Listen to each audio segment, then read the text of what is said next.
We are definitely back, man. It has been a good minute since we last podcasted, but I'm excited to finally do this again. Brother Guilo, how are you today, man?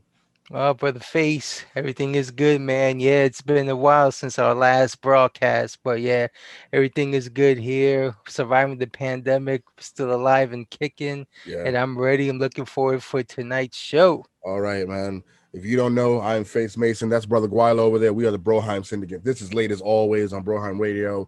It's been a while. We had to take a little hiatus and deal with a lot of stuff, but we're back, just ready to go.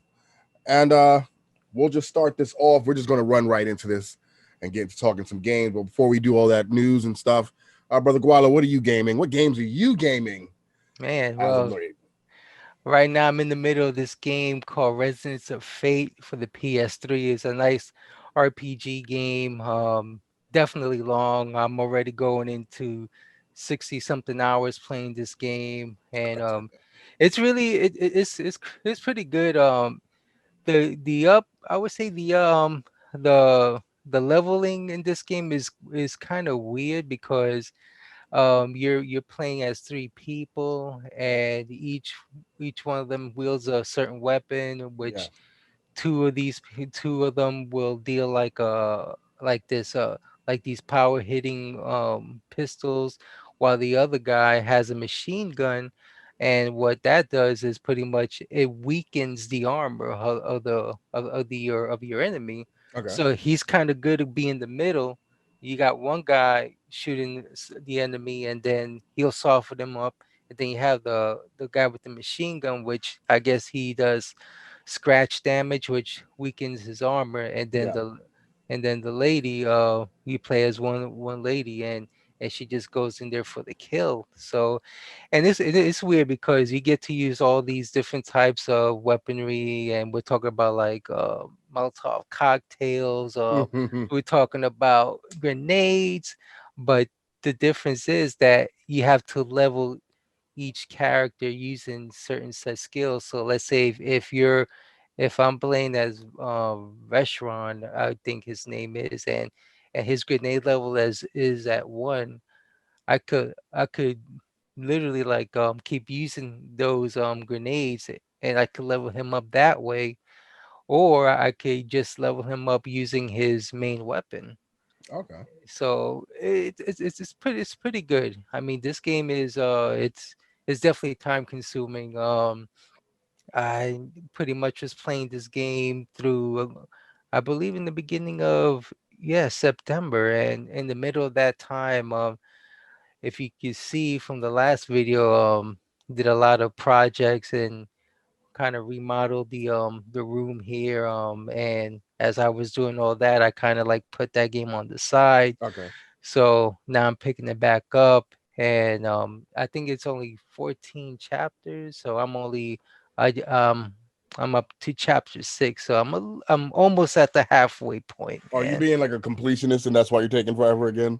Oh no, I'm not gonna complete this game. I'm just trying to make it to the campaign, and that's it. I mean, there's so many good games out there that I want to play, and one of the games that I'm really eyeing is Spider-Man Miles Morales, but I'm gonna get that into a little bit further down later on. Okay. But what about you? What you gaming? Oh, it's been a few things. The most recent being outside of Gears 5, which we have a video coming out on Friday, where we do our preview of Operation 5. Um, it's been Watch Dogs Legion, which I was super excited. And I think one of our last podcasts, I talked about being highly anticipating this game. And I needed something, seeing that I don't have Cyberpunk 2077 because they keep fucking delaying it every 2 seconds. So I was mad hyped about this game, picked it up, and I'm not hyped about this game. This is I was so hyped about this game, and now I'm not hyped about it. It's funny, like not to harp on it. I've had conversation with friends, and one of the usual conversations I've had is has been this one thing, and it's like, what makes you love a game, right? And we talk about storytelling, we talk about great protagonists, the ability to connect with said protagonists, so on and so forth. I feel like it's cool that you can play as different people, right? You can go and jump from person to person. You can recruit people for DedSec. DedSec is the protagonist in itself with these different things, like the umbrella and everything under the umbrella is all these different people, different pieces. But I hear a bug coming. I don't feel there's no connection to any character in this game. And Mm. because of that, I don't care what happens to any member of DedSec, really. Um, you might get a character, that you recruited that has some cool skills, and you might be able to play. Like there's a character that's a hitman, it's kind of like the John Wick of the game. You have another one that's like the full hacker, another one who they have these crazy names and crazy outfits and they have these crazy abilities. And these are like special characters you can find and recruit throughout the world, and they'll let you know when those things happen. I feel like they just come on the screen and I'm like, okay, well, let's just see which way we're going this time. Those areas where they would push you to do one thing, you can kind of circumvent all that and play any way you want. And when you have that type of thing in it, you end up not even looking at the other characters, because I can kind of play in a manner that doesn't have any use for that. So there have been times you have to go and sabotage an area, and that literally means like sneaking into an area, getting to a server and destroying the server. And I've taken a fucking carrier drone, flown above it, thrown a robotic spider in there, did it, and left. Oh, wow. Just like that. So And my thing is this game better than part two? Because I know part two was kind of the weakest out of the trilogies. see, so part one and part two, you have I think I got the original one for part one was Aiden Pierce. I forgot the name of the one in part two.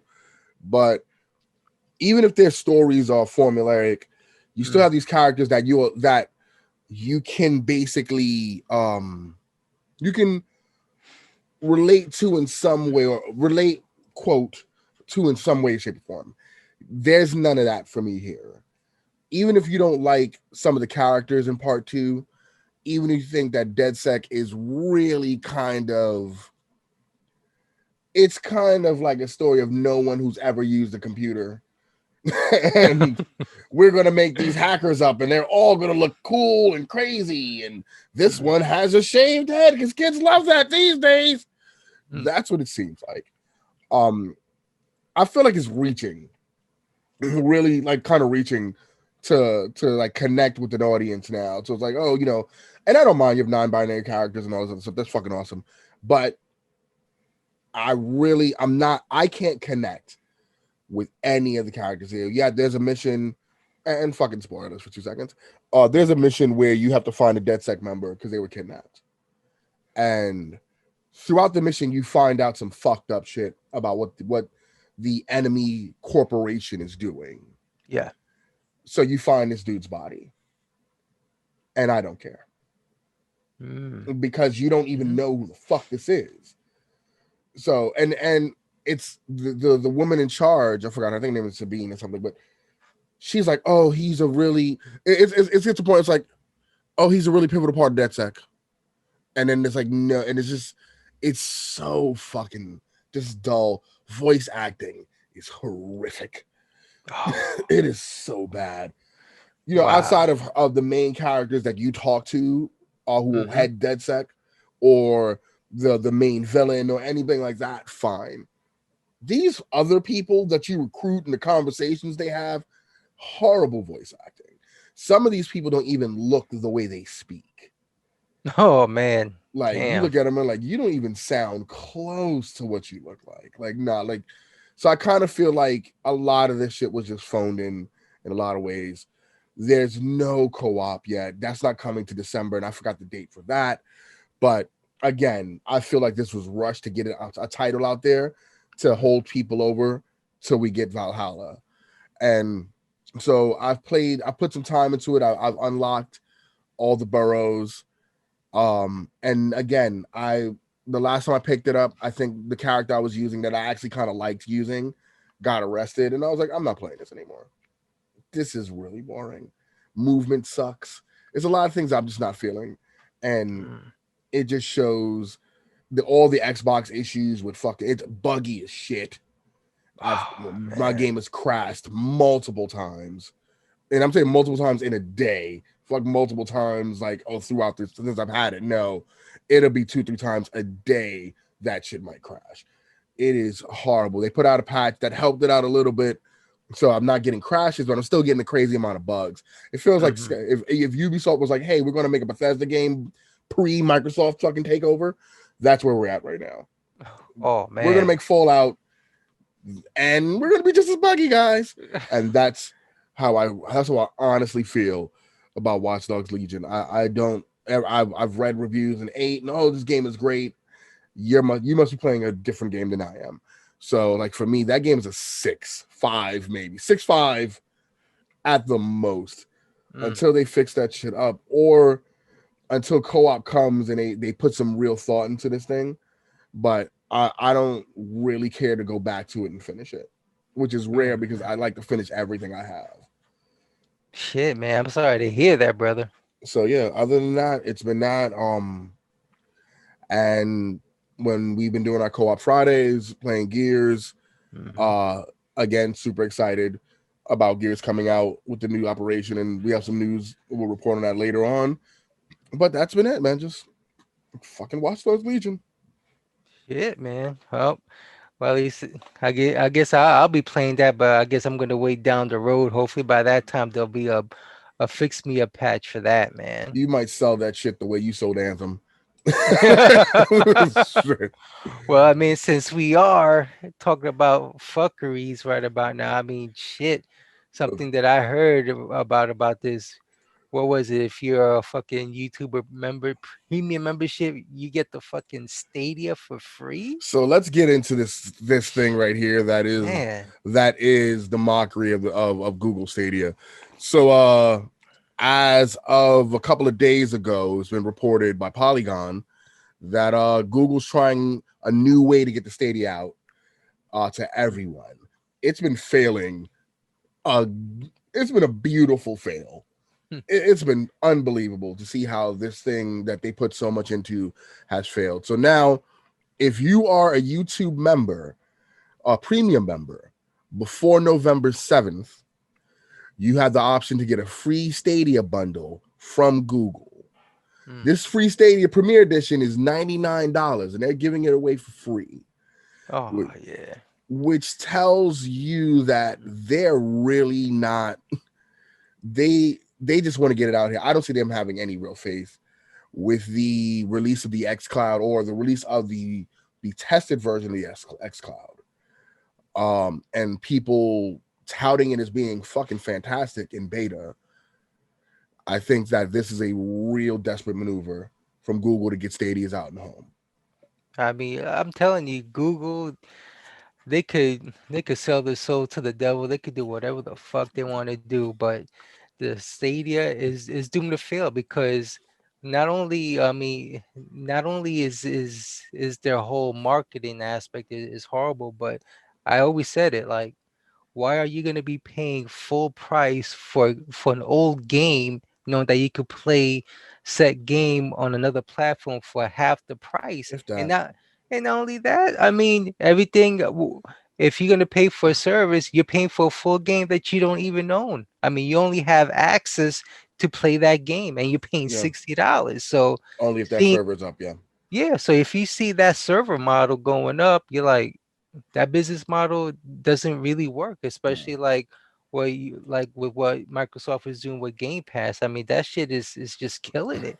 yeah, So I don't understand why Google they're just so desperate to get to, I guess, salvage whatever loss that they're trying to prevent by giving it away for free. I mean, shit, because that was what the Founders Edition, I believe that was called when it came out. yeah. That was the founders. They had a couple of editions that you can buy, and the founders edition was the big boy, or Premier Edition basically, which is that big boy one. Um, they had a lot of issues with promises that weren't fulfilled, Hmm. features that came out that were supposed to come out day one that couldn't come out day one. I'm not even sure if those things are in it because no one really cares about the Google Stadia at this point. And Google you barely cares. hear it. I mean, I don't even see any commercials barely for No, that I system saw it. anymore. You saw a lot of commercials for the first couple, like maybe month or so, and then after that, Yeah. all of them were gone. We don't know what's happening. We don't know. I think Google is trying. They have to see the writing on the wall at this point. They have to see that like no one's biting anymore. If you're looking at it and go, oh, listen, by the way, if you have a YouTube Premiere, a premium subscription, which I don't know the numbers for that, but it's probably a good Hmm. amount, seeing that there's a billion commercials on YouTube every 2 seconds. Premium does a good deal for certain things. And for them to look at that and go, listen, we can attach a Stadia to this. That reminds me of a band who's not selling tickets. so they fucking attach that to their album. Like, hey, listen, if you buy this album, you get tickets to our show. I'm not going to name certain Hmm. bands, but it's happened before. This Yeah. is what they're doing right now. They're Mm. looking for ways to get it out there, even if it's to say, oh, listen, we have an attachment rate, or we have people who have this console here. No one cares. Like, I would love, and I should have looked before we started the podcast. I should have looked up the numbers to see how many are out there and how many out there that are active, which are more important. Who's playing on the Google Hmm. Stadia, as opposed to who's playing anything else that works and works well. And speaking of working and working well, because we did mention the XCloud, and Hmm. we had this conversation off air talking about Phil Spencer being a monster in his own right, the nicest guy in the world, who's just killing them with kindness. Phil Spencer hints at the XCloud streaming stick. And I want to read this quote out, Al, if you don't mind, that just shows how they're doubling down on Game Pass and how they're pushing this streaming stick, quote unquote, which will end up basically being their version of what Stadia could be. Mm. So he was asked about the where the Game Pass is going and where XCloud is going, and he stated, "I think you're going to see lower priced hardware as part of our ecosystem when you think about streaming sticks and other things that somebody might want to just go plug into their TVs and go play via XCloud." Later, he adds, "You can imagine us even having something that just included in the Game Pass subscription that gave you an ability to stream XCloud games to your TV and buying the controller." That Wow. sounds like what the Stadia is doing right now. Well, I mean, to use the band analogy that you used a few minutes ago, to me, it's like Phil Spencer's like this band that's been producing hits after hits after hits, and then when the band decides to like, well, you know what, let's pretty much go in a different direction. Let's experiment and see what happens. And now we get this fuckery here, and this is it. This is, I think, Phil Spencer's first experimental fuckery happening right in our eyes. Well, I don't even say it's a fuckery. I think of it as this: Game Pass has now over 50 million subscribers, Hmm. active subscribers. It's successful. It's more than successful right now. At $15 a month, it is super successful. And with them acquiring Bethesda, them owning over 20 something studios right now, and each one of those studios are working on new projects, either new IP or they are supporting their current IP in amazing ways. So that's 23 that's 23 companies or studios that basically they're going to be giving us like 23 new games at the end of the day, all day and date on Game Pass. You have Game Pass on PC. You have Game Pass on consoles. XCloud Hmm. is included with Game Pass Ultimate, which means I have Game Pass on every device I own in my home at this moment. Hmm. If you do something like this, and again, doubling down on what Game Pass is, because you launched a console with no big exclusive. And what did you run behind? You have thousands of games with backward compatibility, and you have Game Pass Game Pass Ultimate subscription allows you to do all this stuff on a brand new system, and you'll get this. And it's like they're planning for the future.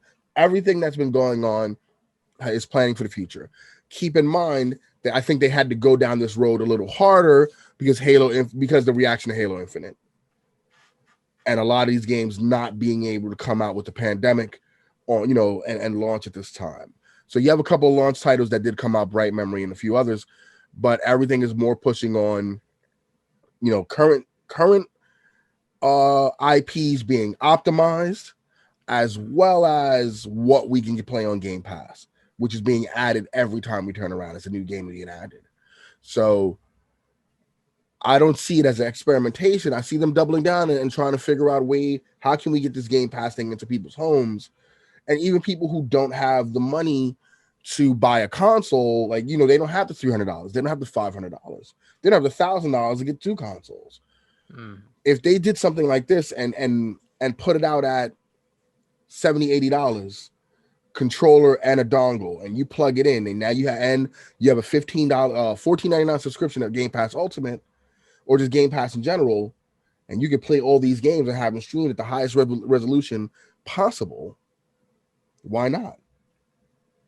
That makes 10 times more sense to me than going on Stadia and buying a game and just hoping for the best, especially when it's failing the way it is. Game Pass allows you to get a lot. You can, and then I would assume that they're going to do something where, listen, if you want to buy these games, you can buy them. We know that these games are going to be out there for a long time. We know Microsoft isn't going anywhere in the console wars. They're going to continue to fight and do their own thing. We talked about this before. I think, basically we've had these conversations before going back into, and I'll come back to the podcast.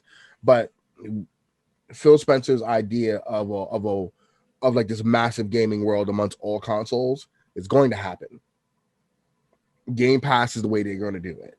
Them pushing, buying these studios and having them and keeping them on multiple platforms, where you see a PlayStation logo or a Nintendo Switch logo when you log in, or when you boot up, and the next thing you see is an Xbox Gaming Studio logo. Tells it's going to push crossplay to happen amongst PC, everywhere. We're going to have crossplay everywhere. They're going to do all this stuff, and I think that's what Phil's thing is. I think there's a part of it that goes like, we can't win certain fights. We can't. Sony's the big boy. We know this. But we can do something to change the ecosystem in gaming. And I think that's what this is all about. So if you want to call, I think we're past the experimental stage at this point. It's happening now. Like, these moves are being made, and it's been working. And more people. I read this thing today. 70% of Xbox Series X or Series S consumers either have or bought a Game Pass Ultimate subscription. So 7 out of 10 consoles have had a current one or bought a brand new Game Pass subscription. So it's working. And we're going to see this across the board. It's going to be a thing. I mean, for $15 a month and you get all that and more. I mean, it's you're pretty much getting a lot more bang for your buck. Yeah. I mean, like you say, you get to play on any device. You get the free, pretty much gold membership. I mean, you get in a library of games at your disposal for just $15 a month. I mean, that's better than paying $60 per game just so I can have the right to have access to it. I'd rather pay $15 to have access to a library of games than just one game. It makes sense. It's So beautiful. yeah, it makes sense. That's That's why why I don't. happens, it'll be so good, man. That's why I don't really see the Stadia. I'm gonna call it. I mean, I don't see them. I don't see them surviving towards the end of 2021 the way they're going. I have to agree with you, man. Yeah, because when XCloud, because imagine if the XCloud, when that kicks off, that's gonna be the nail in the coffin. It definitely will. Next on the docket, again, sticking with XCloud, because apparently Microsoft is doing some amazing things with it. During the pandemic, developers and Microsoft have been using the XCloud to not only stream their stuff, but to develop their games. I think this is amazing. According to on IGN, according to Wesley LeBlanc, Xbox and Activision are using Microsoft's Microsoft's XCloud streaming service to develop games during the COVID pandemic. They're stating that Microsoft has repurposed XCloud to allow developers to access their high-end computers in their office from from the confines of their home. The repurposed XCloud tool can display higher resolutions and reproduce audio and surround sound, according to Bloomberg, and nearly 60 studios are using it to work on new games and test how they work. Xbox is, of course, using the XCloud to do this by Activision Blizzard as well, the report notes. It is also being used to fix hardware bugs by Xbox. Mm. Listen, man, this is unbelievable. Like, again, we're talking about changing the ecosystem of gaming. And when we talk about that, people usually we think about gaming as players. This is changing the ecosystem as developers go. This can allow for a lot of great things to happen and create an excellent fucking relationship between these studios and Microsoft. So if we ever get into the exclusivity thing, or not even that, but if we get into something where Microsoft gets something awesome over somebody else or exclusivity, here's the way you do it. You find a way to not pander, but to help these guys out in a way so that they can do what they have to do. 60 studios are using this technology right now. That's big. Speaking of that, I remember there was a conversation that you and I had. Uh, I believe it was sometime a few months ago, and I remember it was you, the one who was telling me about. I believe it was the 360 where you could actually have it debugged, or what I forgot what word you used it, where you could convert that into a tool to develop your own game. I want to say it was both the 360 and And the Xbox One. I remember it being with Xbox One for like a second.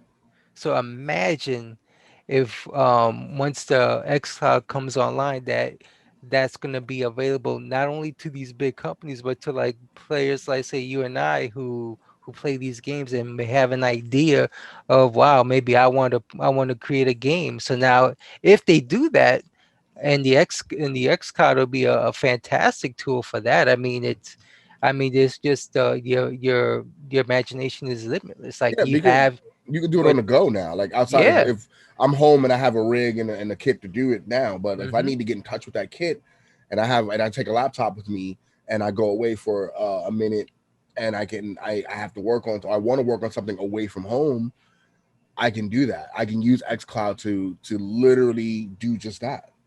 That's That's why fucking unbelievable. I give Microsoft credit. They are changing the landscape when it comes to video games. I like to pretty much, if I had to compare it to a wrestling organization, to me, I think they're WCW. And and Sony is the WWE. Yeah, because I remember the Monday Night Wars, where pretty much you have was it McMahon has what, let's say, The Rock versus a Joe Blow, and here comes Eric Bischoff saying, "Why you want to watch The Rock go up against Joe Blow? Well, we have Macho Man versus Scott Steiner, and you don't even got to go and pay for it. We're actually putting our wrestlers on TV so you can see." So this is Microsoft saying, "Yo, you know what?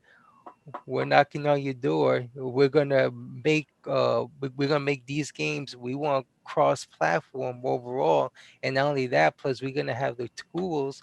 If whoever wants to be a game developer, we're actually gonna provide you the tools to make your own game. I mean, it's a game changer, and then you're gonna add Game Pass into the mix, and th- if I had an all digital system, I would do that. If I had the time to play all these games, and it's hard because it's like there's so many games out there at your disposal. It's hard to play. I mean, it's good to pick and choose, Yeah, but shit, nah, it's bro. understandable, definitely. But Microsoft's doing it, man. I like what they're doing. I have friends who are big PlayStation fans, and we talk about what Sony's Mhm. doing with the PS5, and then when we get into what Microsoft is doing with the Series X, and also with XCloud and Game Pass, they're sitting there going like, listen, if I wanted to go that route, like I'd go that route because of this thing. Yeah. So I mean, it's again, we're talking about game changers. This is a game changer. Speaking of game changers or changes in general, man, Mhm. uh, the new coveted Zack Snyder cut of Justice League will have 2.5 hours of new footage. Uh, Wow. uh, During a Vero call, uh, Zack Snyder stated, um, I am looking at the actual visual effects shots because the cut is locked. So I'm just looking at these shots every day as they come in. It's really exciting, and I'm excited for you guys to see the giant amount of movie that you have coming your way. It's probably a solid 2 to 2.5 hours of unseen footage in this movie. I would imagine something like that. So yeah, that's going to be fun for everyone to experience. This to experience this for the first time. I had this comment and I had posted it some time back, few weeks ago, because everybody's talking about this Snyder cut as being like a director's cut, right? And I had to push out there like, no, this is not a director's cut. Like this is a redo. This is what it is. Like you're doing 1,000 reshoots. You're getting all this money. You're getting all this stuff to be. This is a lot of this is kind of like, yeah, this might have been your image. Some of this might have been your image some time ago, but let's be honest. You looked at that shithole that was the Joss Whedon one and went, oh, I'm definitely not doing that. And you came up with new ideas to make sure that is blown out the water, which is easy to do because that was that fucking bad. You could have had a video of Mr. Bean farting on a mouse, and I'd have been much happier watching that than that fucking movie. So right now, from what I heard, the movie is supposed to be 4 hours or something, and it's going to be in two parts or something along those lines. I'm still not excited for this. I will see this though, and I will hope for a success because I want these movies to succeed. I don't think it's going to be good though. Well, well, I saw the teaser trailer for the new Justice League movie, and from what I've seen, I would have to say that from what they showed, it looks like a different movie. I mean, from what they showed, and I see that compared to the original theatrical release, I felt like it might have a different vibe than what we saw in the theaters. But like I said, that's only based off a minute of what I saw, Yeah. and I hope that this movie is good. I hope that all the hype that that Zack Snyder is putting into this director's cut is well worth it, because in reality, when we saw the Justice League in the theaters, I mean, it was just totally wrong. I mean, it was. It's like there's a betrayal. Like you're just like, I mean, when do you see Batman besides the shitty Schumacher version where he's actually fucking smiling when he sees Superman coming down? You don't see that. I no, mean, you you don't see don't. that in the comics. No, you You don't. don't see You that in definitely the don't. animated series, which is a damn good portrayal of what Batman is. No, Yeah, I mean, no. but when you see that, it's like, hello, what happened between that and BVS? Two different Batmans. What's up with that? Yeah, that's Joss Whedon. That's what's up with that. Joss Whedon. Remember, Hmm. Buffy had a musical. Don't forget that part. It was Hmm. great, but Buffy had a musical. So this is Joss Whedon. I'm not Right. mad at that at all.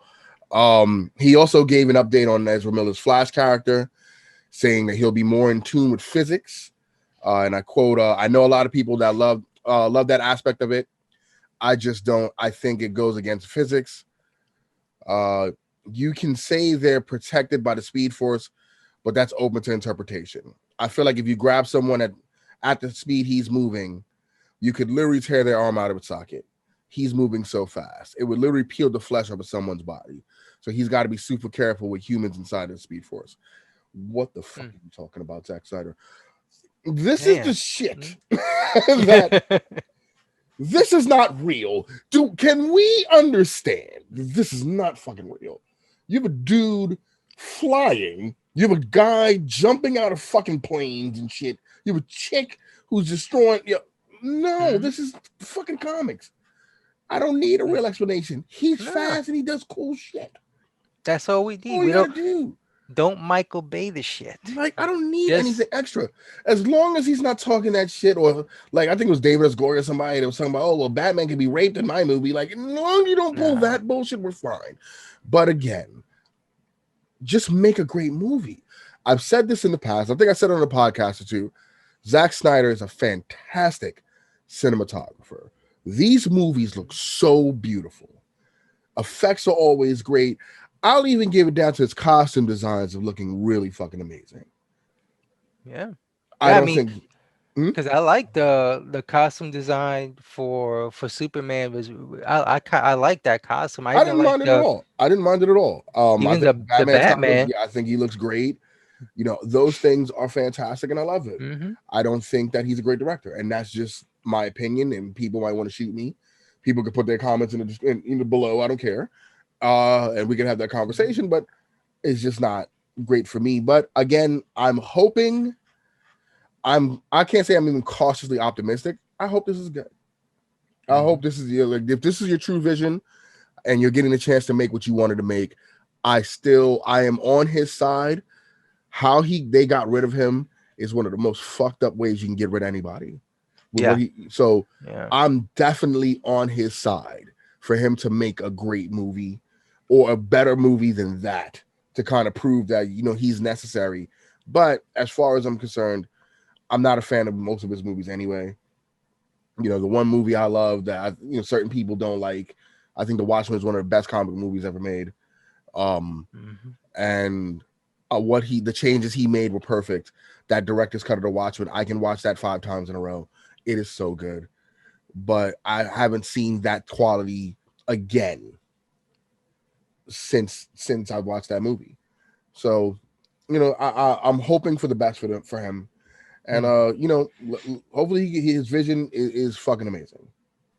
I hope so. I mean, I guess we'll find out the final verdict when it releases next year. But to duplicate what he did in the Watchmen, it's kind of hard because I mean, when we saw Watchmen, for me, it's like I saw this movie and it made me look at superheroes at a totally different Yeah, point of view. It's like what that's why like I definitely always reference the boys and how the boys great show by when you ever get the chance to I'm see it. so like I just got screamed at today by my bro about Mm. not watching The Mandalorian yet. I'm just and I don't think he knows I haven't seen The Boys yet. And when he hears this shit, he's gonna be like, "What the fuck's wrong with you?" Yeah.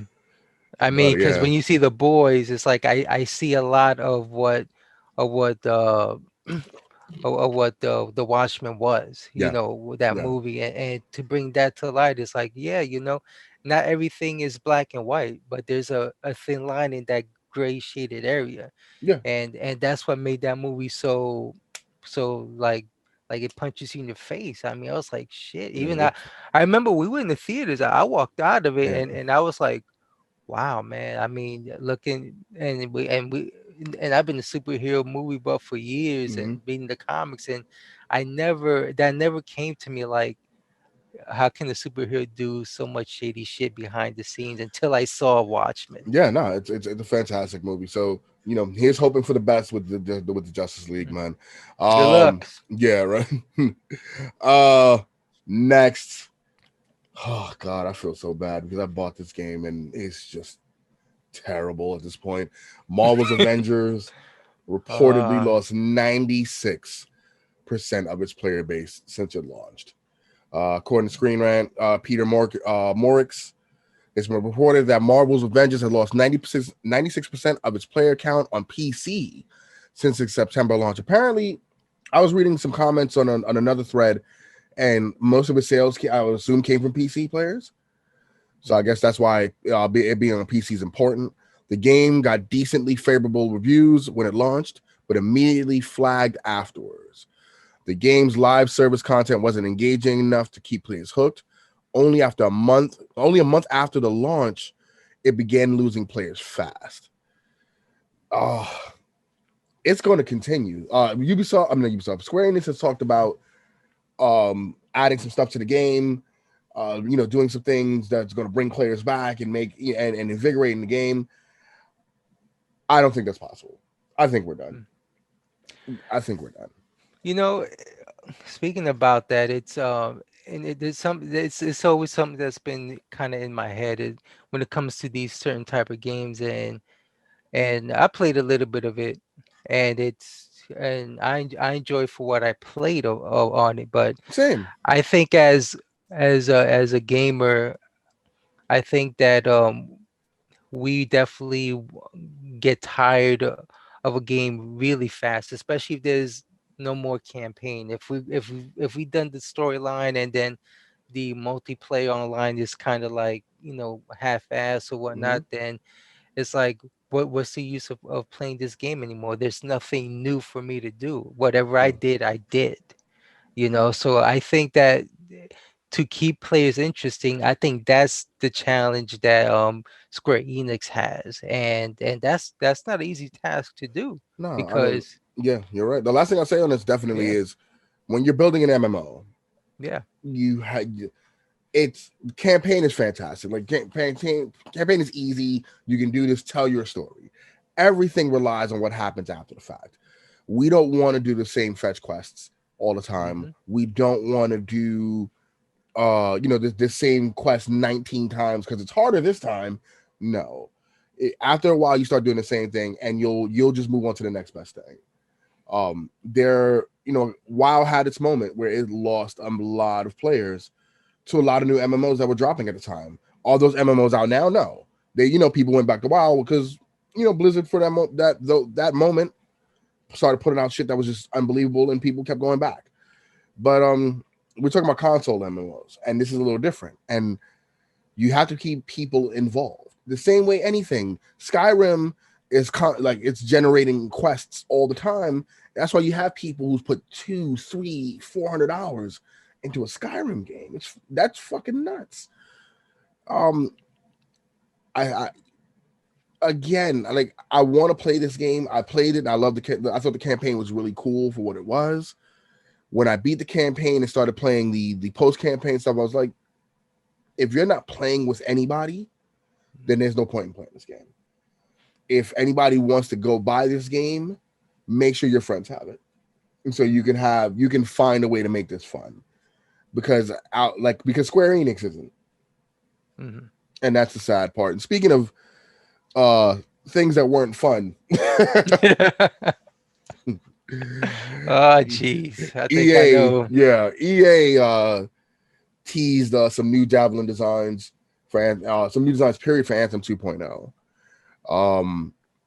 You and I and the first lady of Broheim, Shaimani, my daughter, hmm were playing Anthem pretty much the first couple of months it came out every day, having a uh lot of fun with it, basically kind of making our own fun with it.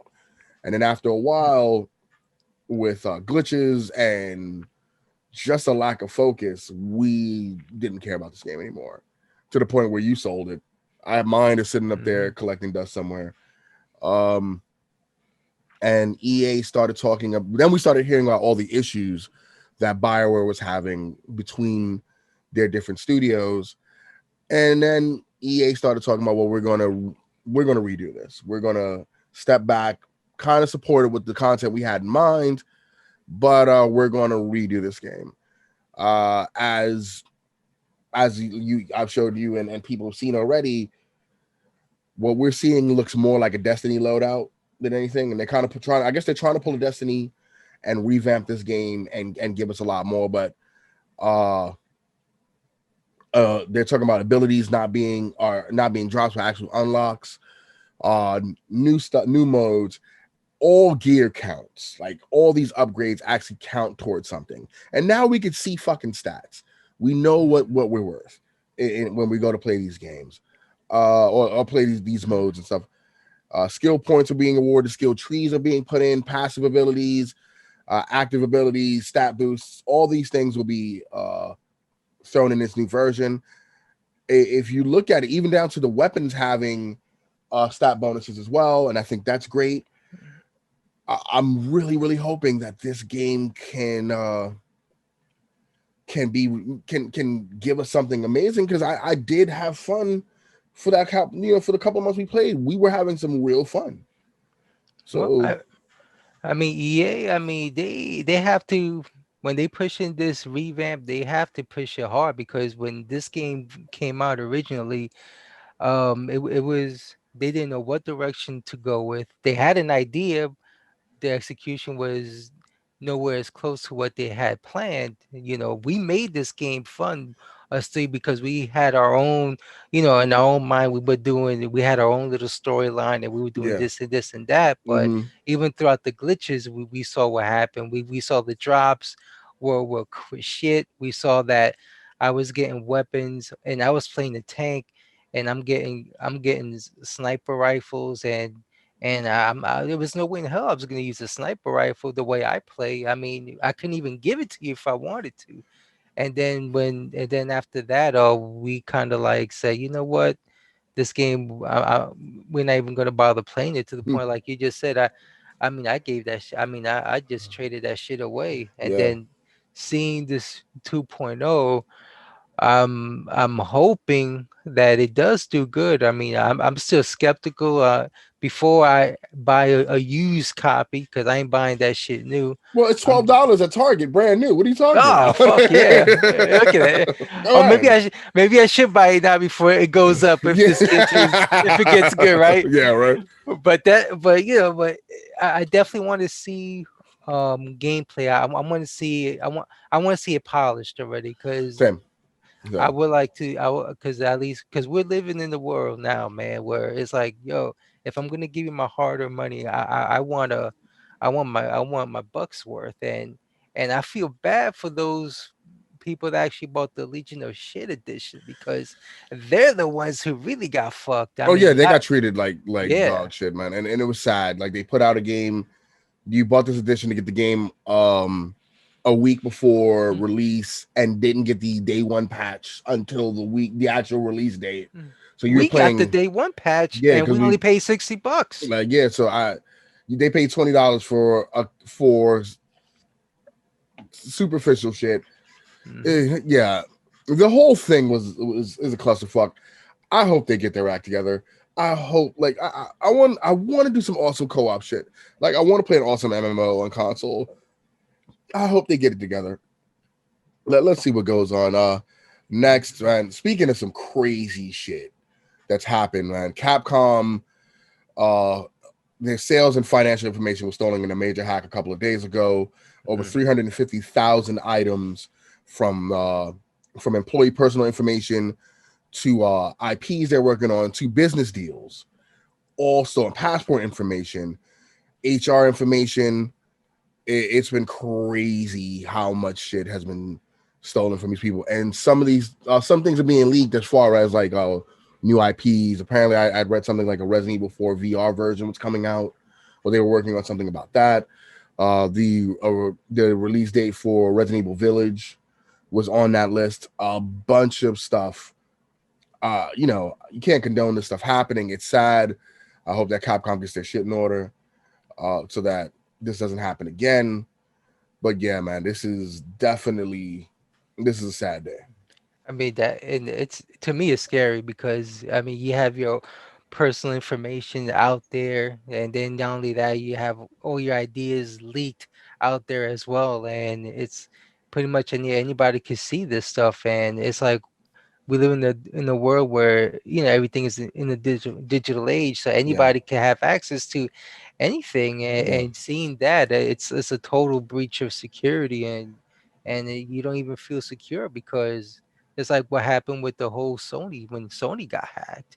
That was huge. yeah, I mean, how many people accounts got hit? How many people's account, let's say, for example, they if you bought a game, all of a sudden it's not there, or you're getting charged for something that you didn't even purchase. I mean, that's something really scary. and yeah. and but Capcom, I like you said, I hope they get this shit in order, and I hope they could move on, and and see what happens. Yeah, the good thing is that none of the data contain credit card information or transactions. Yeah, That's handled by another third party company. good. So Capcom has no access to that. Internally, they don't. So that's a good thing. At least people are safe on that level. But personal Mm. information being thrown out there, um, you know, again, the business deals, stuff like that, that's crazy. So hopefully Capcom gets their stuff in order soon. Good luck to those guys. Uh, Mhm. Another good luck thing though. I'm killing on these segues today, Al. Woo! Woo! Yes. Oh my god. 1,000 times good luck to the boys at All Elite Wrestling, Yes. who have announced a week ago that they are in development of 3 games, All Elite games. The two cool aspects of this is one, ex former WWE 2K developer UK is on board with them, which is again another slap in the face to WWE. Especially with Second, the last WWE game that oh came out. god, yeah.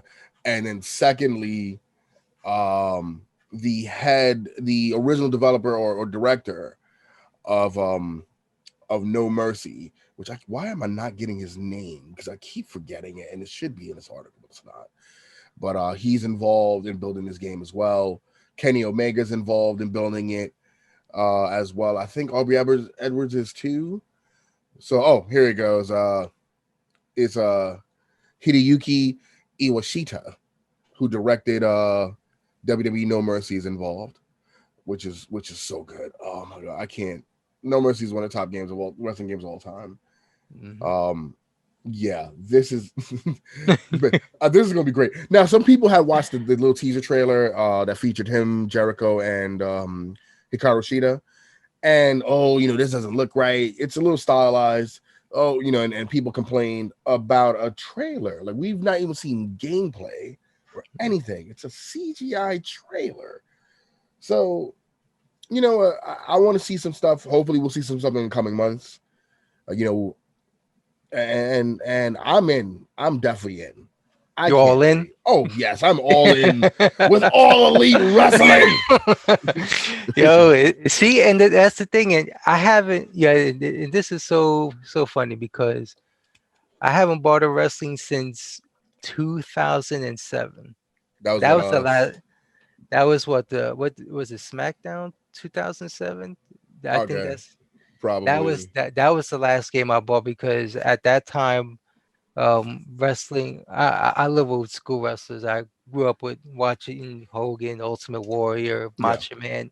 So and don't get me wrong, like they still had like a couple of good wrestlers there, and I felt that I don't know if I felt like my taste was changing in a way, and after that, each wrestling game that came out, I mean, some of them were probably still good, but it never really caught my attention. Yeah. But then when AEW is coming, and we saw a little teaser trailer for that, and I kind of like, yo, sparked the interest again because I love wrestling, and Hmm. I think of the way when I grew up watching these wrestlers, they actually, they had moves. He had big guys, but they actually wrestle, Yeah. and it's not just the usual punch, body slam, super kick 1,000 fucking times. Hmm.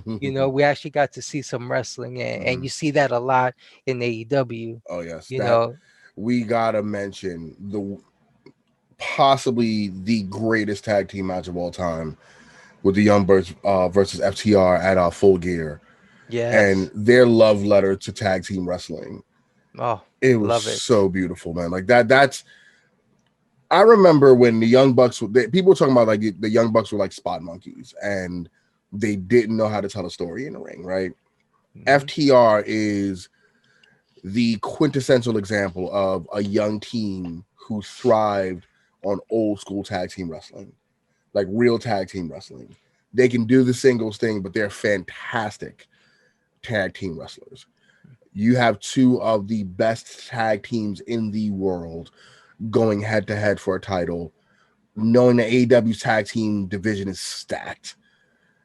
They've made this title mean something, and again, to just to go off your point, that was a wrestling match. That was like I said, a love letter to tag team wrestling, and that just shows. Cody Rhodes is another one that loves old school wrestling and knows how to tell a fucking story. Kenny Omega is another one that can go and tell. This is a man, the 7-star bout machine. He can do anything in that ring and tell a great story. Him and Hangman in that match they had at Full Gear, fantastic storytelling. AEW has brought back wrestling in such a way that I'm excited about pro wrestling again. Yep, me too. I'm so excited about it, and you got to thank them. And so, if they're going to bring that into the gaming world, like they're pushing that type of love of professional wrestling into the gaming world, I'm all for it. Like I said, I think the Broheim is all in for all the wrestling. It's all in. We're all in. So yeah. And speaking of cool wrestling games, Retromania Wrestling, which is a retro. It's what is that? WrestleFest, I believe. It's a remake. It's a love letter to WrestleFest for the arcade that came out years and years ago. It's something that we played as fun kids. As hell. It's still great. They announced their release date November 15th on as February 26th, coming out digitally for the Switch, PS4, Xbox One, and PC on Steam. And Limited Run is making their physical version, which I don't know when that's going to drop. But right now, pre-orders are up for the PC version. And I think it's the PC and Switch versions, with probably a pre-order coming later down the pipeline. I'm so hyped for this game. I think this is gonna be so cool, man. This coming next year is gonna be for me the year that I'm gonna get back into the wrestling game with 2 back-to-back games. I mean, like I said, going to the arcades and playing WrestleFest, Saturday Night's Main Event, all that good, the Royal Rumble. I mean, those. I mean, shit, man. I remember spending mad quarters in that machine, and then seeing what they're doing with the Retromania game. I mean, it just brings back so much memories, and I mean, I love to play these types of games, and what they're doing with this is definitely something good, and I believe we get to play as the Road Warriors in this one. You get to play. They've added so much. I've been following development for a good minute, and they've added so much, man. So I'm happy. They're killing right now, and every time you turn around, we added these guys, we added this guy, we added NWA Power, we added this, we added that.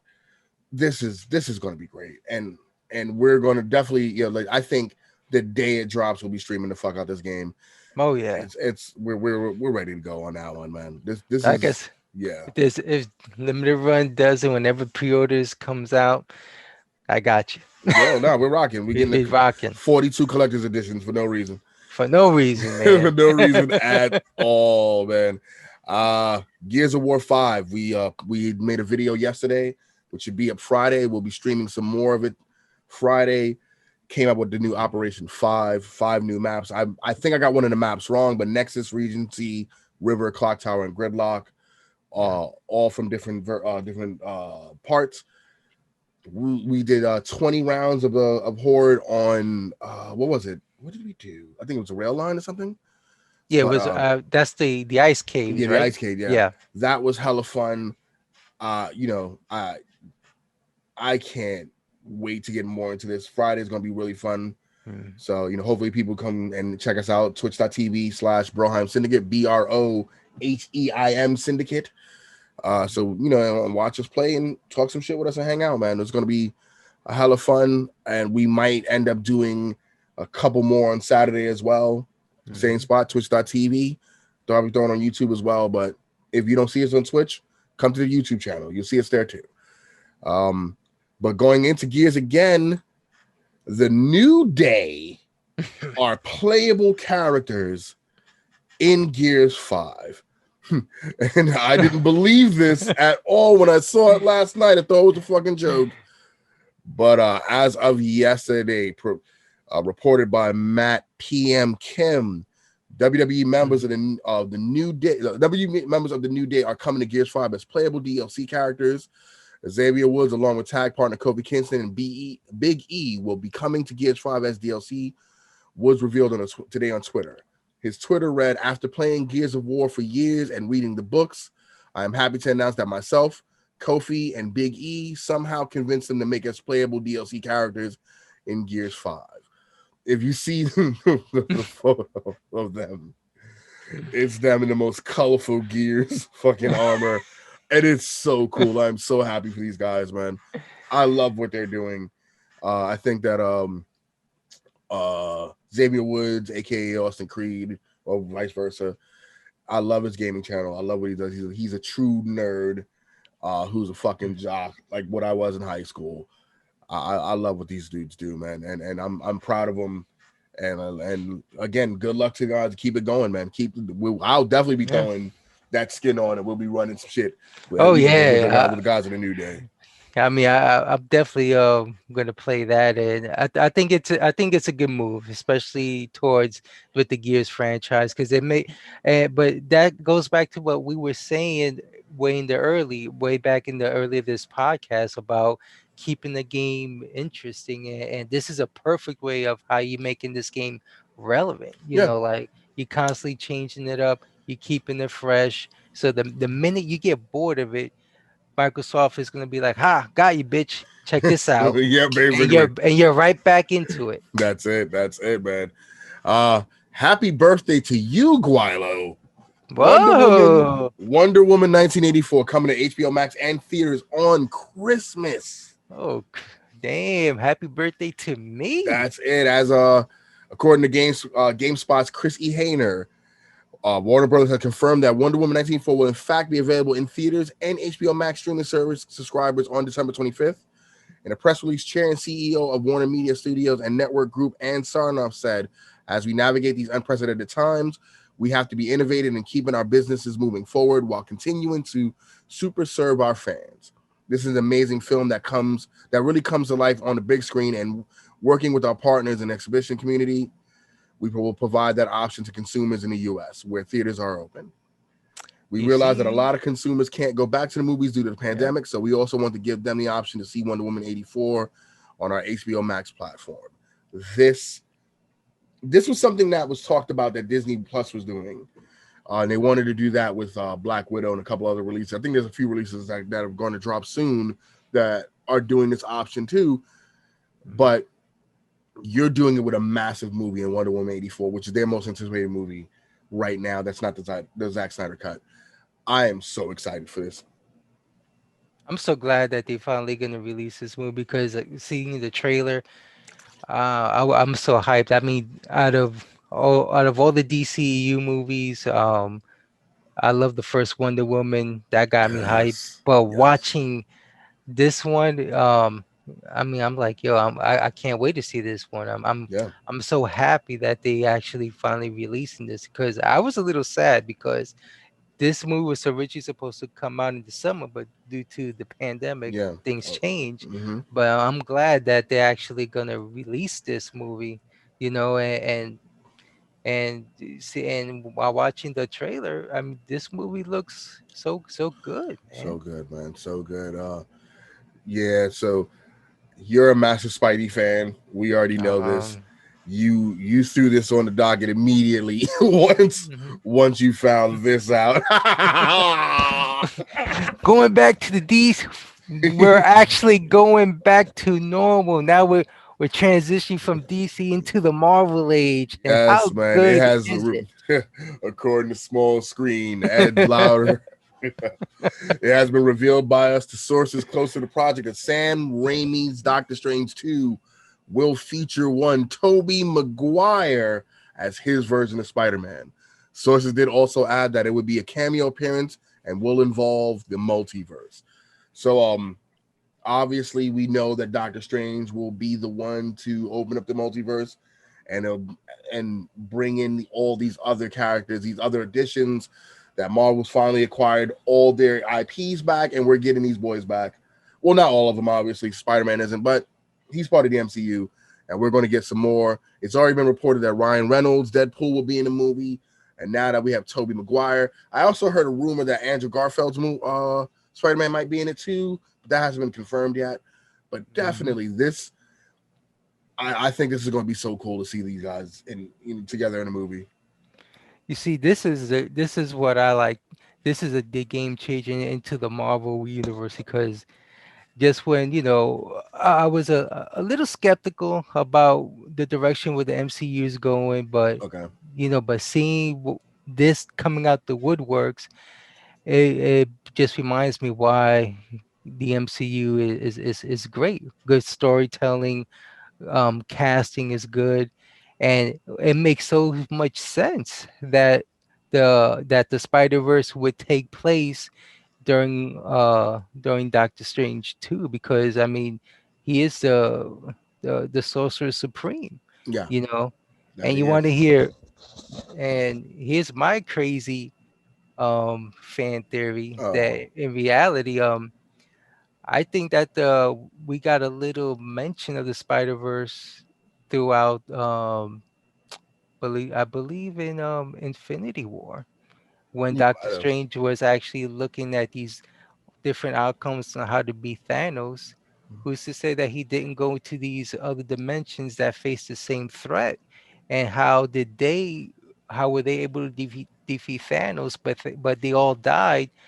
But there was only one outcome that where they prevail.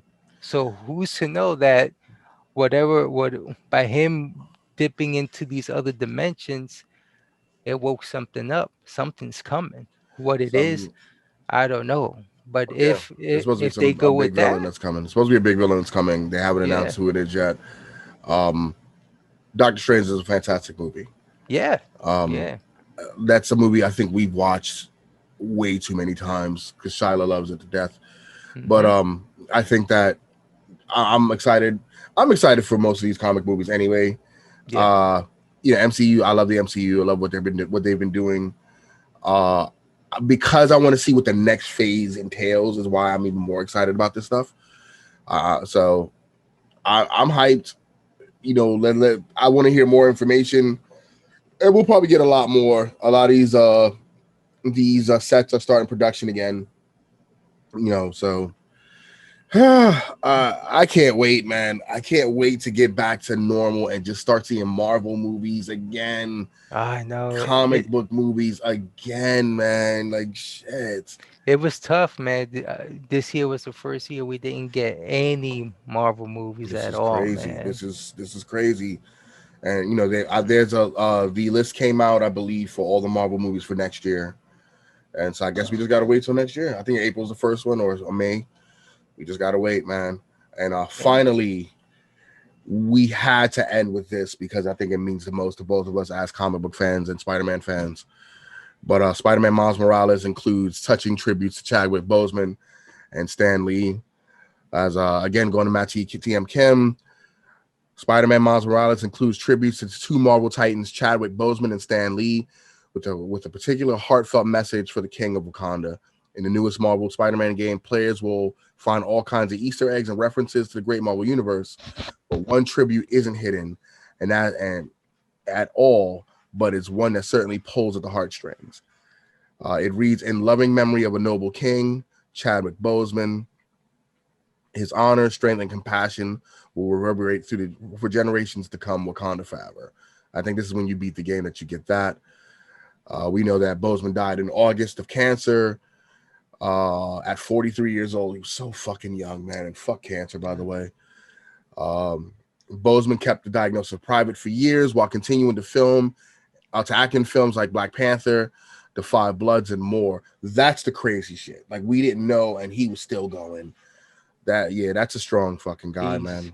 he's a trooper, man. I That he mean, is. That he when I is. read that, I read of his passing. I remember it was I woke up and the minute I turned my phone on, just my Facebook was buzzing, boom, boom, boom. And when I opened it, all I heard was Chadwick Boseman died, and I can't believe it. I mean, Yeah, this guy still was can't. so young, Still can't, man. and It's he embodied what Black Panther is. yeah. It's there's certain characters I believe that no one else should play, No, and I think that Chadwick is the perfect example of there's only one Black Panther, and no matter who it is, you cannot replicate what he brought to the screen. you can't. You cannot.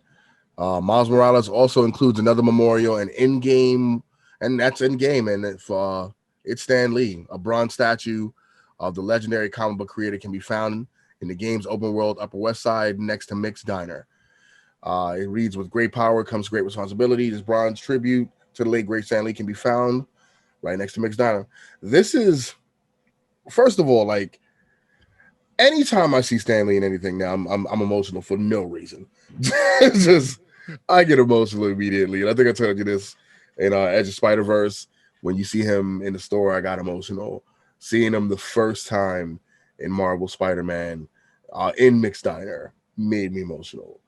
I already know seeing him this time, I'll just stop and probably do a couple of photo bombs there and probably just tear up again because what this man means to the world and us nerds and the comic book world, it can't be replicated. It shouldn't. I think it'll never be replicated. Obviously, this is a man who loved the fans, loved what he did. You've seen it every time you saw him in an interview. He just loved what he did, and till his death, his message was always kind of like love each other, like let's stop being divided and let's just enjoy each other and enjoy the good things in this world. And that's how like I want to remember him, and that's how I will remember him.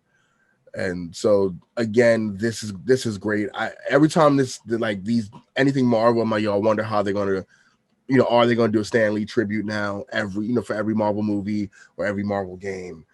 And I think they should. And to me, every time I see something like this, I just think, first thing I think is thank you, Stan Lee, and next thing is rest in peace, dude.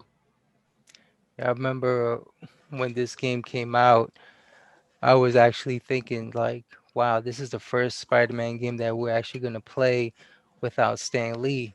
And I Yeah, was wondering, will there be any type of tribute for Stan Lee? And then when you brought it out today about how there's a statue dedicated to Stan Lee, and then having that saying, with great power comes great responsibility, and seeing that, it was like, wow, it's still touching. I mean, yeah, even for me, like it was a sad day when he passed away, yeah. and I could just remember like going to MegaCon the first time that I actually got a chance to meet him, and I remember I had my Spider-Man cup, and this cup, it was an old cup. I had it when I was a kid, Yeah.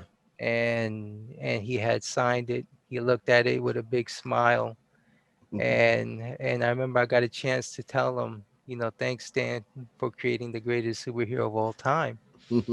And he told me, you're welcome. And I shook his hand, and I kid you not, the minute I walked off, I remember I was texting my sister. And I was excited, be like, I actually met the man behind the legend. Yeah. And when I tried to text her, I kid you not, I could not control my thumb. My thumb was literally twitching because of Oh, because I was so hyped. the fanboy in The you, man. fanboy in Little me the just little is kid. it came in, and I was like, and I was like, I can't believe that I can't control my thumb, and it was like, wow, this is a person that I loved his work.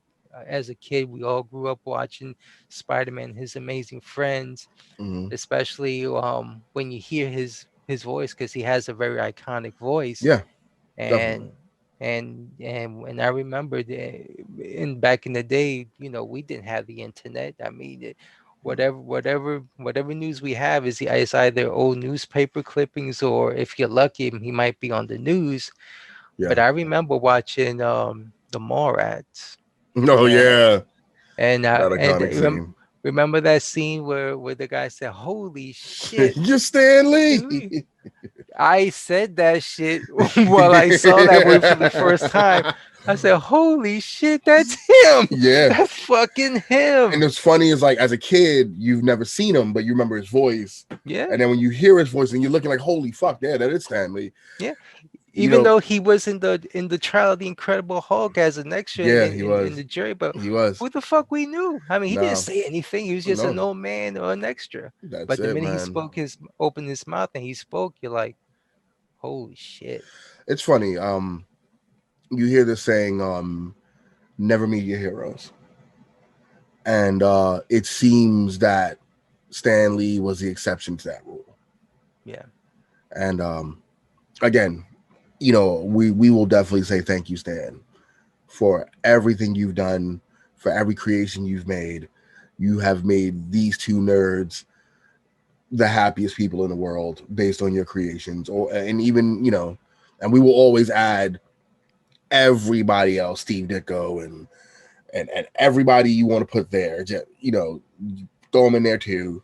But right now we're talking about Stan, and Yeah. Right. and yeah, so Stan Lee, rest in peace, man, and thank you so Thank much. you.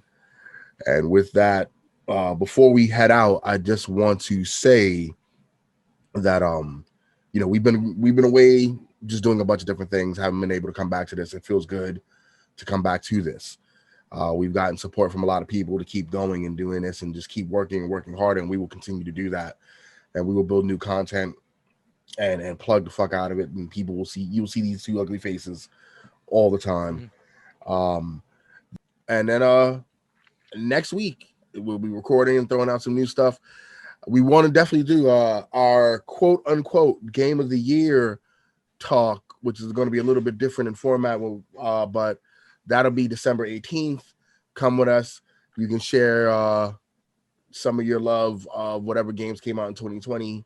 It's been a crazy year, but gaming and comics and stuff has gotten us through this, and they will Mhm. continue to do that. Hit us up, Twitter, at Brosin Media. Actually, I'm at One Face Mason. He's at Guilo. Mhm. Well, we're on YouTube. Just go to YouTube, search Broheim Syndicate. We're on there. We'll be adding anything that if you don't see us on Twitch, we'll be adding that stuff on YouTube.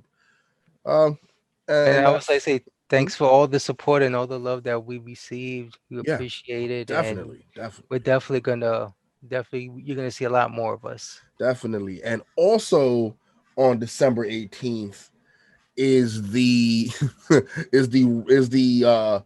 the birthday basha bash. Yes, right. Mine and Guilo's birthdays are in December in the last 2 weeks. So we decided that we're going to have a kind of a bash. People can come and join us on Twitch. If you want to play with us, you can hit us up anywhere. Mhm. And if there's some online games that y'all want to rock with us, I believe like Phasmophobia is on the list. The Capcom Belt Collection, Streets of Rage, Gears is on that list. A couple other things. But yeah, hit us on our platforms. As I said earlier, go to Twitter, hit us up on there, and if you want to join us, you can come and join us, man. No issues whatsoever. That'll be on December 18th and 19th. We're probably a special stream on Christmas. And I think that's about it for housekeeping right now. So Yeah. So grab your coquito and just have a good oh, we time. got a whole lot of that. Oh yeah, by the way, if you're gonna join us, you gotta have a beer or a beverage during Something. our birthday bashy bash. There's some things that you gotta have, and we'll put that up on Twitter. Let you know, in order to be on camera with us, Mhm. you gotta wear a certain attire. This is gonna be fun. I'm gonna have a lot of fun doing. I'm excited to do it. And with that being said, I'm Face Mason. I'm Grilo. Thank you guys for joining us. It's good to be back. And Broheim out.